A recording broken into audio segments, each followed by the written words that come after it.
Hey, what's up, man? I appreciate you coming on. It's my show, Chips. Obviously, it stems from exploring that chip on your shoulder, what drives us and makes us who we are and why we're here today. So thank you. No doubt, man. Thanks for having me, bro.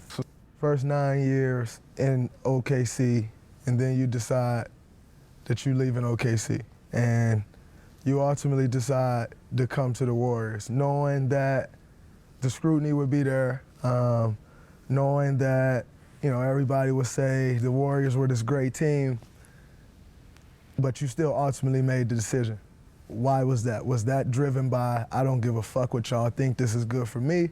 Or was that just, was it strictly just a basketball decision? Olha isso daqui, eu fiz esse depósito de R$10.000 no dia 2 desse mês. No dia 10 eu já saquei 700, no dia 14 eu já saquei 5.700, no dia 20 eu já saquei mais R$4.700 e ainda aqui na Nike Option eu já tenho mais de R$14.000 para sacar.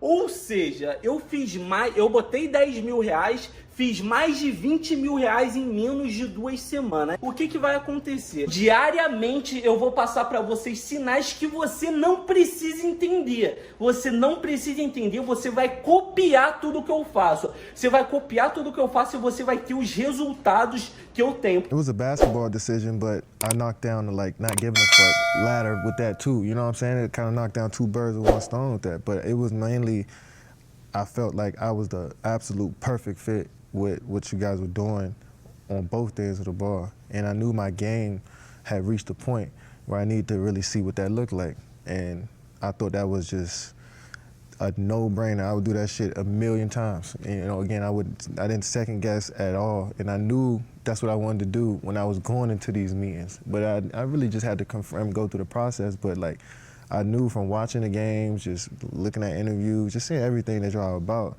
it's like that's the way I wanted to play, and that's the way I need to go to, continue to keep getting better as a player. So once I tunnel vision on that, I knew everything would come afterwards, and it was just me going through that experience and see how I was going to deal with it. And shit, it went perfect. You then do 3 years there, 2 championships, would have been 3 had you not got hurt. Easily. But in my opinion, after year 2, you were over it. You were done with it, and you were on to the next thing. But we had the opportunity to three-peat. And in my mind, what brought you back to Golden State for year 3 was just the opportunity to three-peat, but it didn't feel right for you no more. Am I right, wrong? That's interesting because a lot of people, that's just a talk around me the last few years, and I get what people are saying because before I got to Golden State, I was just happy-go-lucky, just bright-eyed to the experience, not knowing what was ahead. By the first year, I knew exactly what we needed to do in order for us to win every night. I knew what my role was to the T. Teams before, I didn't quite know what my role was every night. Did I have to be the scorer? Did I have to be the facilitator? Did I have to get other guys involved? Did I have to make threes? I knew exactly what my role was, and I locked on it with so much focus and determination to not fuck around every day. And you've seen it.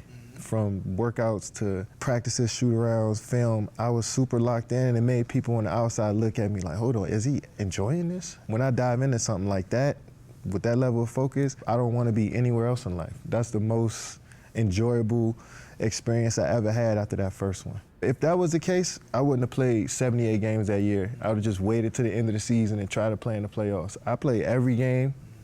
I went hard every day. I cared about every matchup, no matter who was on the floor. Just my look and feel is energetic or opening as it was before. And I like that. I like that I was closed off and focused on my work. I just maybe should have communicated that with more people who were interested in knowing what I was going through, but I had the most fun locking in and completing the task. You know what I'm saying? Because I knew we was going to win every night. And it's rare to get to that point as an NBA player, knowing you're going to win every night. So I just try to focus in and stay in the moment more than anything. And for my own personal sanity, because I've been getting my ass kicked ever since you left. So just for my own personal sanity, how much did our argument against the Clippers drive you to ultimately lead the Warriors? It wasn't the argument, it was the way that everybody, Steve Kerr act like it didn't happen, Bob Myers and tried to just discipline you and think that that would put the mask over everything. I really felt like that was such a big situation for us as a group. The first time we went through something like that, we had to get that shit all out. I remember watching The Last Dance, and when Scotty didn't go into the game, the whole team in the locker room said, Scotty, that was fucked up that you did that. We needed that. We just needed to throw all of that shit out on the table and say, yo, Dre, K, like, that was fucked up that we even had to go through that. Let's just wipe our hands with that and go finish the task. I don't think we did that and we tried to dance around it. I just didn't like how all of that, just the vibe between all of that, it just made shit weird to me. And I'd rather us be who we say we are, family first.